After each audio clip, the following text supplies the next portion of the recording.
We witness the best and worst of what Americans have to offer, and as bad as it can get. And boy, it got bad. More than 150 people shot in Chicago during just the first 5 days of July. As bad as that is, we also witnessed the promise of America, too, this weekend, just outside Harrisburg, Pennsylvania. We learned of the heroics of a woman shot in the face, still managing to lead police to the hostage taker who shot her. Those cops dodged bullets as they swarmed the area, ultimately taking that man into custody. This was a 33-hour standoff, and using that time, many people would have rushed in. I stand here in awe of the professionals who brought this situation to a peaceful conclusion. Amen to that. They're American heroes. Those kind of brave actions make me proud to be an American, where exceptionalism flows through our veins, patriotism, and a desire to protect our fellow man. That is what sets this nation apart. Yet the left, on the other hand, well, you know what they want to do. They want to vilify America as they denounce our founding fathers and the documents they created.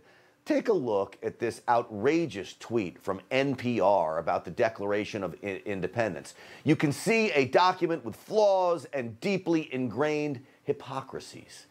The only flaw I see right now is that taxpayer dollars still fund this anti-American leftist propaganda machine called NPR. You see, we see others on the left trash America too. How about Congresswoman Cori Bush? She tweeted for the holiday weekend, "When they say that the 4th of July is about American freedom, remember this. The freedom they're referring to is for white people. This land is stolen land, and black people still aren't free." Radical Maxine Waters followed suit on the holiday, tweeting July 4th, and so the Declaration of Independence says all men are created equal. Equal to what? What men? Only white men, she writes? Isn't it something that they wrote this in 1776 when African Americans were enslaved? There's no other way to describe this but pure hatred for our country. But as I think about the heroic men who declared our independence from British rule, as I think about how they fearlessly faced off against that powerful standing army led by the monarchy of Britain, I came to the conclusion our founders really aren't that much different from all of us. They were just simple men. They loved the promise of America. They were shopkeepers and farmers, workers, everyday folks who had courage, they had great character, and above all, they had vision. The ability to see the future of a free America and the drive to go after it. They're like us, not to mention the willingness to fight for it at all costs. So listen to me. We can do what they did. Ordinary people do extraordinary things every day in America. It happens all the time. They had George Washington. We have Donald Trump. And think about it. Washington, like Trump, risked everything for the good of America, their businesses, their fortunes, their lives. And if President Trump isn't giving up, we can't either. We will not bend. We will not break. We will not yield. We will never give in. We will never give up. We will never back down. We will never, ever surrender. My fellow Americans, our movement is far from over. In fact, our fight has only just begun. You know that. Absolutely. And I got his back. I'm just his soldier. Did you know, during that infamous Boston Tea Party way back when the Patriots stormed the Boston Harbor, did you know that they refused to vandalize the British ships?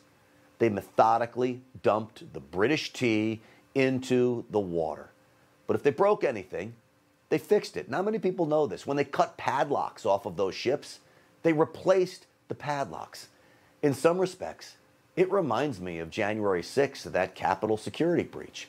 The overzealous crowd that roamed the Capitol, wanting their voices to be peacefully and patriotically heard. They didn't destroy anything. They didn't slice chairs. They didn't set things on fire. They didn't spray paint walls. The few that did do some of that deserve to be punished. But the masses did not do that. Do I wish it never happened? Of course. Do I wish the herd mentality didn't take over? Of course.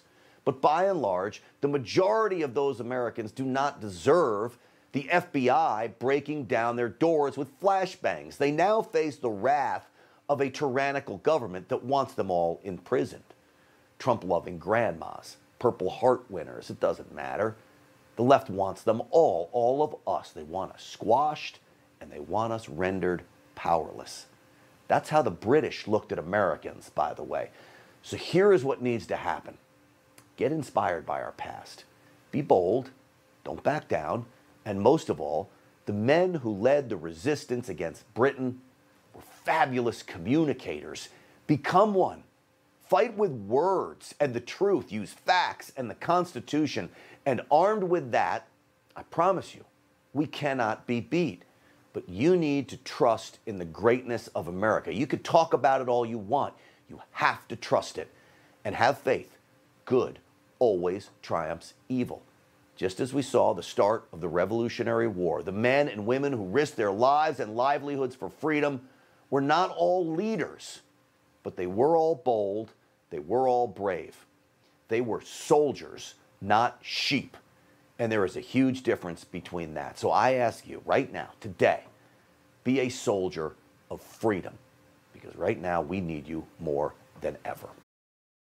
Hey, I'm Rob Finnerty. Thanks for watching. If you enjoyed this video, please join the conversation in the comments below. Don't forget to subscribe, too. Hit the bell icon to be alerted to breaking news. And remember, there's a whole lot more on Newsmax TV, America's fastest growing cable news network. Newsmax TV, where real news for real people.